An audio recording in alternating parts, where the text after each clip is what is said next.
Hello viewers, எல்லாருக்கும் வணக்கம். நாம் இந்த வீடியோவில் 30th April 2024 மார்க்கெட் அப்டேட்டை பார்க்கலாம். அப்புறம் ஸ்டாக்ஸில் யாரெல்லாம் டாப் கெய்னர்ஸ், அப்புறம் எதெல்லாம் டாப் லூசர்ஸ், அப்புறம் எஃப்ஐஎஸ்டிஎஸ் இவங்கெல்லாம் எவ்வளோ க்ரோர்ஸ்க்கு ஸ்டாக்ஸை பை அண்ட் செல் பண்ணியிருக்கிறாங்க, யூஎஸ் மார்க்கெட் எதுக்காக விழுந்துச்சு, கிரிப்டோ எதுக்காக விழுந்துச்சு, க்ரூட், கோல்டு இதோட ரேட்ஸ் எல்லாத்தையும் நம்ம இந்த வீடியோவில் பார்க்கலாம். ஃபஸ்ட் மார்க்கெட் அப்டேட்டை பார்த்துடலாம். அதுக்கு முன்னாடி நீங்கள் நம்ம சேனலை சப்ஸ்கிரைப் பண்ண வரதான் மறக்காமல் சப்ஸ்கிரைப் பண்ணுங்கள். நிஃப்டி பார்த்திங்கன்னா ஒரு 38 பாயிண்ட் விழுந்துருந்துச்சு. ஸோ பார்க்குறதுக்கு 38 பாயிண்ட் தான் விழுந்த மாதிரி தெரியுது. பட் இன்ட்ராடேயில் பார்த்திங்கன்னா நல்ல ரேலியை கொடுத்துச்சு. அதுக்கப்புறம் சடனாக ஒரு 200 பாயிண்ட்டு கிட்ட விழுந்துச்சு. யாரோ பெரிய லெவலில் ப்ராஃபிட் புக் பண்ணியிருக்கலாம். ஸோ அது ஒன்று தான் ரீசனாக இருக்க வாய்ப்பு இருக்குது. அதை தவிர வேறு சில தியரிஸும் இருக்குது. பட்டு அதெல்லாம் எந்த அளவுக்கு உண்மைங்கிறதும் தெரியலை. கிஃப்ட் நிஃப்டி பார்த்திங்கன்னா இப்போ ஒரு 92 பாயிண்ட் நெகட்டிவாக கட்டுது. ஸோ மண்டேயும் மார்க்கெட் இன்னும் விழுறதுக்கான வாய்ப்புகள் இருக்குங்கிற மாதிரி இது காட்டுது. சப்போர்ட் பார்த்திங்கன்னா 22,500 இன்னும் அப்படியே இருக்குது. ரெசிஸ்டன்ஸ் 23,000 இருக்குது. அப்புறம் ஸ்டாக்ஸில் பார்த்தோம் அப்படின்னா மஹிந்திரா அண்ட் மஹிந்திரா டாப் கெய்னர்ஸில் ஃபஸ்ட்டு இருக்குது. அப்புறம் பவர் கிரிட் கார்ப், அப்புறம் ஸ்ரீராம் ஃபினான்ஸ் இருக்குது.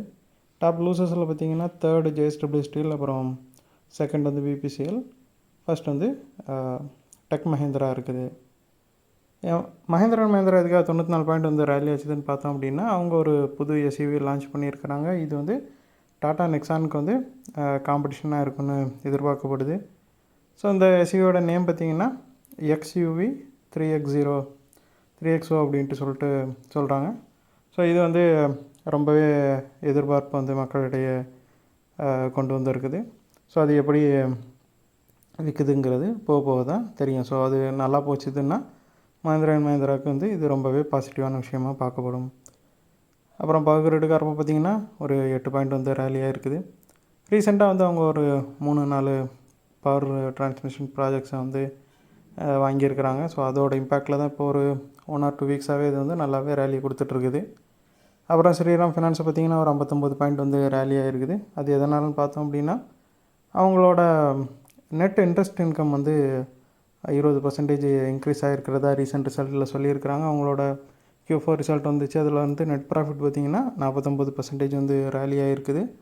1946 crore இருக்குது அவங்களோட ப்ராஃபிட்டு.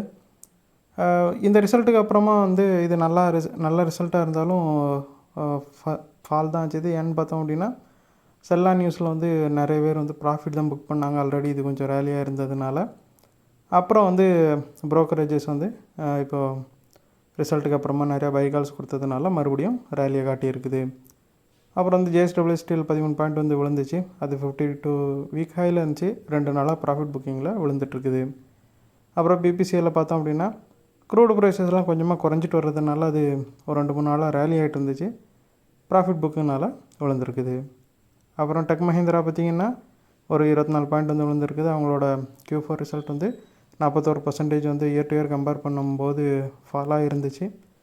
இருந்தாலும் பார்த்திங்கன்னா நியூ CEO அப்பாயிண்ட் பண்ணியிருக்கிறாங்க. அவர் ரொம்பவே பாசிட்டிவாக ஹோப்போடு இருக்கிறதுனால அவரோட ஹோப்புக்காக அது கொஞ்சமாக ரேலி ஆச்சுது.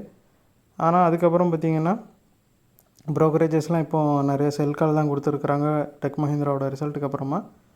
ஸோ ப்ரோக்கரேஜஸ்க்கு ரெஸ்பெக்ட் பண்ணுற விதமாக மறுபடியும் டெக் மஹிந்திராவை விழ வச்சுருக்கிறாங்க. அப்புறம் எஃப்ஐஎஸ் பார்த்திங்கன்னா ஒரு 1071 கோடிக்கு அவங்க பை பண்ணியிருக்கிறாங்க. 2வது கண்டினியூஸ் டேவாக அவங்க பை பண்ணுறாங்க. டிஎஸை பார்த்தோம் அப்படின்னா 7வது கண்டினியூஸ் டேவாக பை பண்ணுறாங்க. அவங்க 1429 கோடிக்கு பை பண்ணுறாங்க. கடந்த 2 நாளாகவே எஃப்ஐஎஸ்டிஎஸ் 2 பேருமே சேர்த்து பை தான் பண்ணிகிட்ருக்காங்க. ஸ்டில் மார்க்கெட் நெகட்டிவாக தான் இருக்குது. யூஎஸ் மார்க்கெட்டை பார்த்தோம் அப்படின்னா டவ் ஒரு 570 பாயிண்ட்டும், S&P 500 ஒரு 80 பாயிண்ட்டும், நாஸ்டாக் ஒரு 325 பாயிண்ட்டும் விழுந்துருக்குது. ஸோ இது எதனாலும் பார்த்திங்கன்னா ரீசெண்டாக எக்கனாமிக் டேட்டா ஒன்று வந்துச்சு. ஸோ அதுபடி பார்த்திங்கன்னா லேபர் காஸ்ட் இன்க்ரீஸ் ஆகிருக்கிறதா சொல்கிறாங்க. ஸோ லேபர் காஸ்ட் இன்க்ரீஸ் ஆகுதுனாலே லேபர் மார்க்கெட் ரொம்பவே ஸ்ட்ராங்காக இருக்குதுன்னு தான் அர்த்தம். ஸோ அதனால் பார்த்திங்கன்னா மார்க்கெட் ரொம்பவே கவலைப்படுது. ஏன்னா வெனஸ்டே இன்றைக்கி ஃபெட் மீட்டிங் இருக்குது. ஸோ அவங்க இந்த பாயிண்ட்டை கண்டிப்பாக வச்சு வந்து பேசுகிறதுக்கு வாய்ப்பு இருக்குது. ஆல்ரெடி வந்து அவங்க வந்து இன்ட்ரெஸ்ட் ரேட்டை குறைக்க போகிறது இல்லைங்கிறது ரொம்பவே கான்ஃபிடெண்ட்டாக எல்லாருக்குமே தெரியுது. இருந்தாலும் ரொம்பவே அவங்க டோவிஷாக பேசுகிறதுக்கான வாய்ப்புகளும் அதிகமாக இருக்குது. அதுவும் இல்லாமல் சில பேர் என்ன நம்புகிறாங்க அப்படின்னா, இன்னொரு 25 பேசிஸ் பாயிண்ட்ஸ் வந்து மறுபடியும் இன்ட்ரெஸ்ட் ரேட்டை ஏற்றுறதுக்கான வாய்ப்புகளும் இருக்குது அப்படின்னு நிறைய பேர் வந்து நினைக்கிறாங்க. இது வந்து ரொம்பவே நெகட்டிவான விஷயம். இன்னும் அவங்க மறுபடியும் இன்ட்ரெஸ்ட் ரேட்டை ஏற்றுனாங்கன்னா அது ரொம்பவே நெகட்டிவாக இருக்கும். ஸோ அதனால் மார்க்கெட் ரொம்பவே பயப்படுது. அதன் காரணமாக தான் இந்த ஃபால் இந்த அளவுக்கு சிவியராக இருக்குது. 2022க்கு அப்புறம் டவ் வந்து ஒரு மிகப்பெரிய ஃபாலை சந்திச்சிருக்குது அப்படின்னு சொல்கிறாங்க. கிரிப்டோ பார்த்திங்கன்னா பிட்காயின் வந்து ஒரு 3612 பாயிண்ட் வந்து ஒரே நாளில் விழுந்து 60,000க்கு கிட்ட போயிடுச்சு. ஸோ இதுக்கு காரணம் வந்து பிட்காயின் ஹால்விங் முடிஞ்சிருச்சு. அதே மாதிரி ETF ஒரு ஹைப் இருந்துச்சு மார்க்கெட்டில். அந்த ஹைப்பும் இப்போதைக்கு கூல் டவுன் ஆகிடுச்சு. அது மட்டும் இல்லாமல் ETF டிமாண்டுமே கம்மியாக இருக்குதுன்னு சொல்கிறாங்க. முன்னாடி வந்து ETF நிறைய பேர் கண்டினியூஸாக இன்வெஸ்ட் பண்ணிகிட்டு இருந்தவங்க இப்போ கொஞ்சமாக இன்வெஸ்ட் பண்ணுறதை குறைச்சிருக்காங்க அப்படின்னு சொல்கிறாங்க. ஸோ ETF டிமாண்டு குறைஞ்சதுனாலையும் கிரிப்டோ வந்து இந்த அளவுக்கு சரிஞ்சிட்ருக்குது. ஸோ கிரிப்டோ வந்து எப்போவுமே ரொம்பவே வாலட்டைலான ஒரு எலமெண்ட்டு தான் இது. ஸோ அதனால் அதில் பார்த்து ட்ரேட் பண்ணுறது ரொம்பவே நல்லது. அப்புறம் க்ரூடை பார்த்திங்கன்னா பிரண்ட் வந்து ஒரு $2.43 வந்து ஒரு பேரலுக்கு ஒரே நாளில் குறைஞ்சிருக்குது. 85.97 இருக்குது.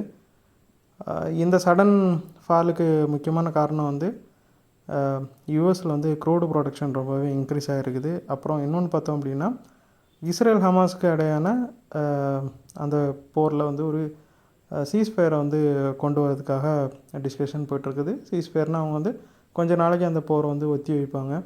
ஸோ அந்த மாதிரி ஒரு டிஸ்கஷன், அதுக்கான ஒரு டிஸ்கஷன் வந்து போயிட்டுருக்கிறதுனால பிரண்ட் வந்து இந்த அளவுக்கு விழுந்திருக்குது. ஏன்னா அந்த மிடில் ஈஸ்ட்டில் இருக்கிற ப்ராப்ளங்கள்னால தான் க்ரூடோட ப்ரைஸ் வந்து இந்த அளவுக்கு 90க்கு மேலெல்லாம் போச்சுது. அப்புறம் கோல்டு பார்த்திங்கன்னா, நான் ஃபஸ்ட்டே சொல்லிட்டு இருந்த மாதிரி கோல்டோட ரேட் வந்து குறையும் அப்படின்னு நான் ஆல்ரெடி ஒரு 2-3 நாளைக்கு முன்னாடியே சொல்லியிருப்பேன் வீடியோவில்.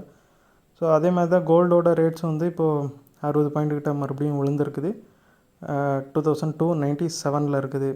2300 கிட்டலாம் போனது வந்து மறுபடியும் 2400 நோக்கி போயிட்டு இருந்துச்சு. இப்போ மறுபடியும் விழுந்து 2300க்கு கீழே வந்துருச்சு. ஸோ ஒரே நாளில் அதிகமான அளவுக்கு 60 பாயிண்ட் வந்து விழுந்திருக்குது. இதுக்கு வந்து ஒரு காரணம் வந்து லோ டிமாண்டும், ப்ரைஸ் வந்து ரொம்பவே அதிகமாக இருக்கிறதுனால நிறைய பேர் வந்து கோல்டு வாங்குறது வந்து கொஞ்சமாக தள்ளி வச்சுருக்கிறாங்க. நிறைய பேர் வாங்காததுனாலையும் அது கொஞ்சம் ரேட் கம்மியாக இருக்குது. அது மட்டும் இல்லாமல் ஃபெட் வந்து இப்போதைக்கு ரேட் கட் பண்ண போகிறதில்ல அப்படிங்கிற மாதிரி ரொம்ப ஸ்ட்ராங்கான நம்பிக்கை நிலவுறது. ஏன்னா அதுவும் இல்லாமல் ஃபெட் வந்து ரேட்டை ஏற்றுறதுக்கும் வாய்ப்பு இருக்குங்கிற மாதிரி ஒரு டாக் போயிட்டுருக்கனால கோல்டு வந்து ரொம்ப விழுந்துட்டுருக்கு. ஏன்னா ஃபெட்டு ரேட்டை கட் பண்ணால் கோல்டோட ரேட் அதிகமாகிறதுக்கான வாய்ப்புகள் அதிகம். ஸோ அதனால் அவங்க ரேட்டை குறைக்காமலோ இல்லை இன்னும் கொஞ்சம் இன்க்ரீஸோ பண்ணாங்கன்னா கண்டிப்பாக கோல்டோட ரேட் வந்து கம்மியாகும். அதே மாதிரி ஈரானுக்கும் இஸ்ரேலுக்கும் இடையில் ஒரு பிரச்சனை வர்ற மாதிரி இருந்துச்சு. அப்புறம் அது ஓரளவு கூல் டவுன் ஆகிடுச்சு. ஸோ அது ஒன்று. ஏன்னா அந்த பிரச்சனையினால தான் ரொம்பவே சடனாக வந்து கோல்டு இன்க்ரீஸ் ஆச்சுது. அது மாதிரி இப்போ இஸ்ரேலுக்கும் ஹமாஸ்க்கும் இடையிலையும் பார்த்திங்கன்னா ஒரு சீஸ்ஃபயருக்கான பேச்சுவார்த்தையும் போயிட்டுருக்குது. ஸோ இதெல்லாம் சேர்த்து கோல்டோட ரேட் வந்து பயங்கரமாக உள்ள வச்சுருக்குது. ஸோ இன்னுமே வந்து கோல்டோட ரேட் வந்து விழுறதுக்கான வாய்ப்புகள் நிறையவே இருக்குது. ஸோ இந்த வீடியோவில் உங்களுக்கு நான் கொடுத்த இன்ஃபர்மேஷன்ஸ் எல்லாம் கண்டிப்பாக ஹெல்ப்ஃபுல்லாக இருந்திருக்கும் நான் நம்புகிறேன். இது உங்களோட ஃபியூச்சர் ட்ரேடிங் செஷனுக்கு கண்டிப்பாக ஹெல்ப் பண்ணும்.